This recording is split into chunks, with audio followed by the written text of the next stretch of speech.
for me, boy, I'm 0 degrees. Wait till you can't manage this, can't break this, boy, I'm funded. Gotta keep my distance when you not 100.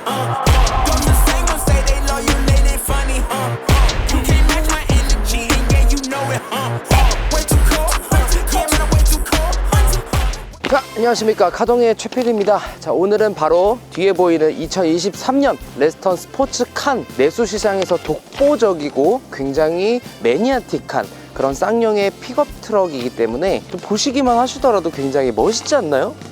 이렇게 탁 우락부락하고 거의 전체적으로 블랙 컨셉으로 갖고 있는 이 블랙 에디션처럼 보이는 렉스턴 스포츠 칸을 간단한 재원과 그리고 비교할 수 있는 차종, 장점과 단점, 렉스턴 칸을 운영하시는 동호회 회원분들의 어떤 의견들도 간단하게 종합해서 여러분들께 재밌고 유익한 정보 전달해 드리도록 하겠습니다. 바로 이 웅장한 렉스턴 스포츠 칸의 재원부터 한번 말씀을 드려볼게요. 가격은 3천만원부터 4천만원 중반까지 형성이 되어 있고, 연료는 디젤 차량밖에 없습니다. 연비는 리터당 10.2km에서 10.5km, 도심에서는 9.4에서 9.8km 정도 나온다고 하고요. 고속에서는 11에서 12km 정도. 자, 그리고 출력은 202마력, 그리고 토크는 45토크, 배기는 2157cc, 구동계는 전륜 베이스와 사륜 베이스 이 두 가지 모델이 있습니다. 그리고 전장 길이는요 5405mm, 전고는 1855mm에서 1885mm까지, 그리고 전폭 1950mm, 휠 베이스는 3210mm 이렇게 형성이 되어 있습니다. 자, 그리고 비교할 수 있는 차종, 바로 쉐보레 콜로라도가 있는데, 콜로라도도 바로 재원을 한번 살펴볼게요. 가격은 4,050에서 4,889만원까지, 3.0 가솔린은 4,050만원이고 사륜은 4,300에서 4,800만원 선으로 가격 형성이 되어 있네요. 자, 그리고 연료는 가솔린, 연비는 리터당 7.9에서 8.3km, 도심은 7에서 7.3km, 고속은 9.3에서 10.1km 리터당 나오고요. 출력은 312마력, 토크는 38토크. 아무래도 디젤과 가솔린 차이가 있기 때문에 토크는 렉스턴 스포츠가 조금 더 높게 측정이 됩니다. 배기는 3649cc, 구동계 방식도 역시 전륜 그리고 사륜 두 가지가 되어 있습니다. 그리고 변속은 자동 8단이 채택이 되어 있고요. 전장 길이입니다. 5395mm, 전고는 1795mm, 전폭은 1885mm, 마지막 휠 베이스는 3258mm입니다. 전체적으로 보았을 때는 렉스턴 스포츠 칸이 콜로라도보다는 전장 길이도 길고 전폭도 한 1cm 정도 더 넓고 전고도 높은 차량이지만 휠 베이스는 조금 더 작단 말이죠. 그 말은 무슨 말이냐, 실내 공간 1열과 2열이 콜로라도보다는 렉스턴 스포츠가 조금은 더 작은 그런 실내 공간을 아마 갖고 있을 거다라고 또 예측을 해볼 수 있을 것 같습니다. 실제로 제가 미국의 GMC 드날리 시승행사에 한번 참석을 했었을 때 미국 픽업 트럭의 그 정통성 있는 드날리를 한번 보았었는데, 렉스턴 스포츠를 지금 이렇게 보고 드날리랑 같이 이렇게 비교해서 보았을 땐 정말 위화감이 드날리랑 뭐 비교하지 못할 정도는 아니다. 렉스턴 스포츠 칸도 실물로 보았을 땐 상당히 묵직하고 우람하고 그리고 무게감 있는 그런 차량임은 분명하게 말씀드릴 수 있을 것 같아요. 자, 그렇다면 바로 이 차량의 장점들은 어떤 게 있는지 한번 훑어보도록 하시죠. 자, 렉스턴 스포츠 칸의 가장 첫 번째로 꼽을 수 있는 장점은 제가 보았을 땐 바로 이 디자인이라고 할 수 있을 것 같아요. 전체적으로 차량이 블랙 에디션처럼 휠도 검게, 그리고 여기 스트럭 바들도 검게, 그리고 여기 전체적으로 여기 발 받침대도 검게, 전체적으로 검게 되어 있잖아요. 픽업 트럭에 준하는 그런 디자인을 갖고 있고 어디 내놔도 꿀리지 않을 정도로 굉장히 우람한 그런 디자인을 갖고 있는 것이 가장 큰 장점이라고 생각이 들고요. 그리고 두 번째 장점은 바로 여기 이 트럭바 수십 가지가 쌍용에서 제공할 수 있는 파츠들이 있다고 합니다. 그리고 추가로 장점 중에 하나라고 볼 수 있는 게 바로 이 바를 장착하고 차의 전체적인 튜닝을 받쳐줄 수 있는 튜닝 파츠들이 굉장히 많다. 굉장히 유니크하고 독보적이고 매니아틱한 튜닝 파츠들을 굉장히 많이 붙일 수 있습니다. 동호회 회원분들의 어떤 사진을 제가 또 한번 띄워드리겠지만, 동호회 회원분들이 붙인 스티커들을 보면 여기 막 별도 붙어져 있는 분들도 있으시고, 여기 전체적으로 바디에 레터링 스티커를 붙이시는 회원분들이 굉장히 많으시더라고요. 그리고 무엇보다 이 스포츠카 내에 굉장히 많이 하시는 튜닝 중에 하나는, 이 차량은 아무래도 오프로드 성향이 굉장히 강하고 짐을 넣고 빼고 굉장히 많은 적재 공간을 실을 수 있는 픽업 트럭이기 때문에 오프로드 혹은 캠핑에 특화가 되어 있단 말이죠.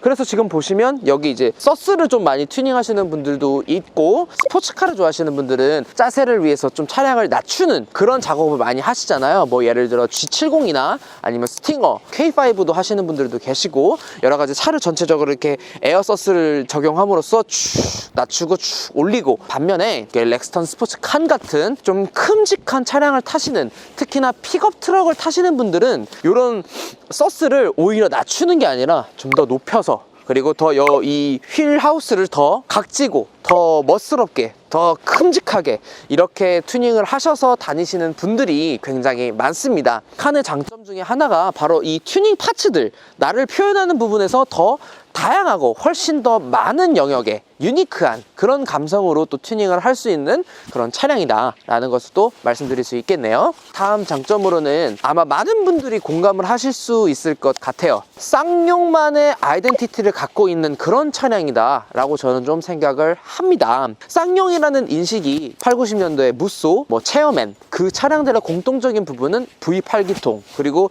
배기량이 높고 차체 전체적으로 큼직하고, 브랜드적으로 봤을 때는 오히려 약간 독일차 감성보다는 미국차 감성, 좀 투박한 감성의 그런 쌍용차의 또 특유의 브랜드 이미지가 또 있었는데, 그 이미지를 그대로 끌고 와서 렉스턴 스포츠 칸이라는 차량에도 접목이 되면서 조금 더 매니아 분들과 구매를 고려하시는 분들에게 더 많은 메시지를 전달해 줄 수 있었던 그런 아주 효자 종목 같은 그런 차량이라고 저는 좀 생각을 합니다. 2018년도에 데뷔를 했지만 그럼에도 독보적이잖아요. 디자인과 실용성, 그리고 멋스러움, 나를 표현하는 어떤 자유성, 여러 가지를 고려해 보았을 때, 그렇기 때문에 기업의 정통성을 이어주고 계승시켜주는 그런 허브 역할을 했던 차량이라고 생각을 합니다. 실예로 벤츠의 G바겐, 70년 동안 이어져 온 그런 명성과 디자인의 어떤 그 감성, 이런 것들로 인해서 지금 현 시대에서는 G바겐을 탄다 하면 좀 감성을 가지고 낭만이 있는 그런 사람들이 탈 법한 차다라는 인식이 또 많이 갖고 있잖아요. 그것처럼 이 쌍용의 렉스턴 스포츠 칸, 쌍용의 픽업 트럭 하면은 언급이 되지 않을까. 자, 그리고요, 무엇보다도 가장 큰 메리트, 바로 가성비라고 볼 수 있을 것 같아요. 앞전에 제가 재원에서도 말씀드렸지만 3천만 원부터 4천만 원 중반까지의 금액으로 형성이 되어 있는데, 픽업 트럭이라고 하면 지프의 글라디에이터가 또 있을 수 있고, 그리고 포드의 F150, 포드의 레인저, 쉐보레의 콜로라도, 쉐보레 실버라도, 혹은 GMC의 드날리, 글래디에이터 같은 경우에는 거의 8, 9천만 원 하는 금액이고, 포드 F150의 랩터, 이런 차량들은 1억 5천 이런 식으로 픽업 트럭이지만 가격이 살벌해버리는 그런 지경까지 이르를 수 있는 그런 어마무시한 차량들이거든요. 트럭이라고 해서 마냥 싸다라고 생각하시면 참 오산이라고 또 생각합니다. 하지만 실용성과 디자인 여러 가지를 고려해보고, 그리고 추후에 에이스 서비스라든지 여러 가지를 고민했을 땐 이만한 대안이 없다 라는 거는 자신있게 말씀드릴 수 있을 만큼 가성비가 아주 좋은 그런 렉스턴 스포츠 칸이라고 저는 생각을 합니다. 전체적으로 실용적인 측면과 디자인까지 다 두루 갖춘 픽업 트럭이다 라고 입이 탈도록 얘기를 드렸지만, 결국에는 픽업 트럭이니까 잘 싣고 잘 끌고 전체적으로 힘이 좋아야, 그래야지만 픽업 트럭의 진가를 맛볼 수가 있겠죠. 픽업 트럭 이 렉스턴 스포츠 칸은 기본 적재 중량은 400kg입니다. 그리고 파워 리프 서스펜션을 추가하고 롱바디 모델로 선택을 했을 시에는 최대 적재 무게가 무려 700kg까지 올라간다고 합니다. 어마무시한 차량이기 때문에 가성비 좋은 모델이다. 픽업 트럭 경쟁 모델보다는 전체적으로 적재 중량이나 견인 능력까지는 조금은 더 떨어질 수는 있습니다.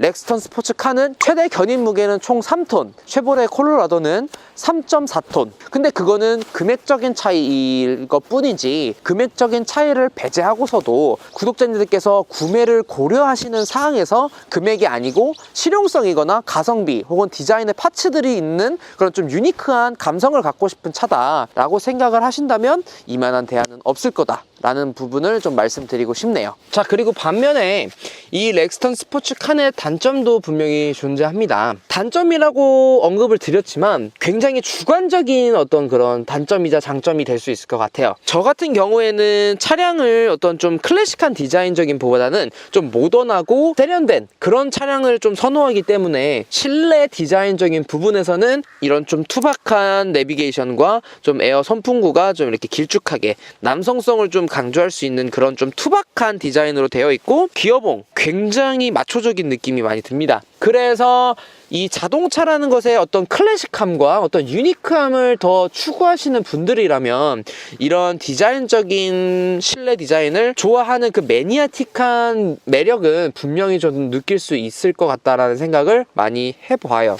그런 디자인의 언밸런스한 부분으로 여기 스피커가 이제 시동을 걸면 쥐 하고 올라오는데 약간 뱅인 올루슨이나 뭐 바우얼 웰킨슨 뭐 그런 스피커처럼 고급 스피커 마냥 이렇게 쑥 올라오고 쑥 내려가는 그런 부분들이 또 있어요. 생각보다 갑자기 뜬금없이 이게 올라가는 느낌이 좀 들어서 뭐야 생각보다 고급지네 약간 이런 느낌을 좀 느끼게는 해주는데, 소소한 매력을 게끔 해주는 그런 좀 디자인이기 때문에 상당히 매력적인 부분이라고 또 볼 수 있을 것 같아요. 자, 그리고 앞서 말씀드렸던 것처럼 지금 이 렉스턴 스포츠 칸이라는 차량은 무려 5m가 넘고 5m 중반 정도가 되는 전장 길이를 갖고 있고 전폭은 거의 2m 가까운 전폭을 갖고 있기 때문에 굉장히 차 자체가 넓고 크고 높단 말이에요. 주차를 함에 있어서 상당히 불편한 요소들이 또 있을 수가 있는데, 뭐 이거 클럽 동호회 회원분들 의견으로는 차량을 주차를 원활하게 하기에는 여간 쉬운 일은 아니다. 뭐 이제 튜닝 파츠라든지 아니면 위에 타프도 올라가고 뭐 자전거 거치할 수 있는 뭐 자전거 거치대라던가 전체적인 튜닝을 많이 하는 차량이기 때문에 웬만한 주차장을 들어가는 게 여간 쉬운 일이 아니라고 합니다. 이런 차량을 구매를 고려하시는 분들의 좀 추천으로는 거주하는 공간이 좀 아파트 단지나 빌라 혹은 원룸촌 이런 마을을 형성하는 곳보다는 좀 약간 포레스트 전원주택 같은 그런 좀 널찍하고 약간 수도권 외곽 지역이나 아니면 조금 이제 자기가 산악 지역 쪽 그런 형태의 거주를 하고 계신 분들에게는 굉장히 최적화되어 있는 그런 모델이라고 저는 또 생각을 해보아요. 이렇게 픽업 트럭 뒤에다가 뭐 트랙터 같은 거 하나 딱 얹어서 그렇게 가는 그런 낭만이 있는 차이기 때문에 이 렉스턴 스포츠 칸 역시도 그런 국내에서 전원주택 생활을 하시는 분들에게 좀 많이 사랑받는 모델이지 않을까 좀 그런 생각을 해봅니다. 그리고 한 가지 또 단점이 있다면 바로 오로지 디젤이라는 점. 가솔린 모델이 있다거나 아니면 뭐 또 하이브리드 이런 부분의 모델의 영역은 전혀 아니고 바로 그냥 올빵으로 디젤 차량이기 때문에 디젤 값이 많이 올랐잖아요. 거기에 직격탄을 또 맞을 수 있는 그런 차량이 아닐까 좀 생각을 해서 단점으로 꼽아봤습니다. 짐도 많이 실게 되고 여러 가지 또 파츠들을 또 달게 되면 제가 말씀드렸던 실연비보다 체감연비상으로는 좀 더 떨어지게 느끼실 거예요. 다음에 바로 말씀드릴 단점 중에 하나이지만 자질구레한 파츠들이나 아니면 기본 옵션으로 들어와 있는 어떤 뭐 고무 몰딩이라든지 여기 플라스틱 몰딩 전체적으로 디테일한 부분들을 보았을 때는 굉장히 신경 써야 될 부분들이 많다고 합니다. 바깥에 외관에 몰딩을 뜯어보니까 피스로 박혀 있는 게 아니라 기본 옵션임에도 뭐 본드를 발라놨다든지 이런 좀 약간 미국 차에서나 느낄 법한 감성들을 디테일한 부분까지도 더 같이 함께 가는 그런 느낌으로 만들어 놓았기 때문에 데일리성, 저같이 조금 차에 민감하고 잡소리, 잡음, 차에 예민하신 분들한테는 좀 이런 차가 맞지가 않을 것이고 데일리성으로 타고 다니시기에는 굉장히 신경 쓸 게 많은 그런 차량이라고 좀 생각이 들기 때문에 시승을 한번 해보시거나 동호회 회원분들 이 네이버 카페나 이런 데서 이제 차 종을 검색을 하시면 네이버 동호회 카페들이 많이 나와요. 그런 카페에 들어가서 이 실제 오너분들이 겪고 있는 고충 아니면 장점, 단점 혹은 뭐 이 차를 사고서의 느낀 점, 체감 이런 것들을 한번 쭉 보시면서 이 차를 고민하시고 고려해 보시면 아마 합리적인 소비가 좀 되시지 않을까 이런 생각을 좀 해봅니다. 전체적으로 총평을 해보면요, 이 렉스턴 스포츠카는 여러 가지로 대안을 보았을 땐 국내에서는 대안을 가질 수 있는 경쟁 모델이 없다. 굉장히 가성비 있고 전체적으로 유니크한 디자인, 나만의 표현할 수 있는 좀 독보적인 그런 차량이라고 저는 좀 생각이 들고요. 오프로드나 아웃도어 스포츠를 즐기고 좀 외형적인 분들에게 더 맞는 그런 차량이기 때문에 고려하시는 분들이라면 꼭 동호회 회원분들의 의견도 꼼꼼하게 한번 쭉 훑어보시면 아마 구매하시는 부분에 큰 도움이 되지 않을까 싶습니다.